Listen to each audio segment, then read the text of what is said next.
Amazing morning everyone! Ito po ulit ang inyong one and only Barley Queen and meron na naman dumating sa aking atensyon na meron pong gumagamit ng aking signature na sinasabi na approved ko po ang fake na letter na to na sinasabi dito na nagbebenta ng below SRP po ang ating mga product. Hindi po totoo yan, huwag kayo maniniwala. If, like I said, nagbebenta sila ng below SRP ng 1,000 pesos per box ng I Am Amazing Organic Barley from Australia, hindi po original yan. Hindi po ako pumipirma na kahit saan. And I dare anybody to bring that to me and prove na talagang nanggaling sa akin yan.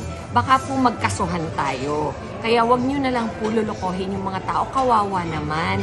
Ha? At yung mga buyer po natin, mag-iingat po talaga kayo. If you want to buy, please only buy from legitimate distributors of I Am Worldwide.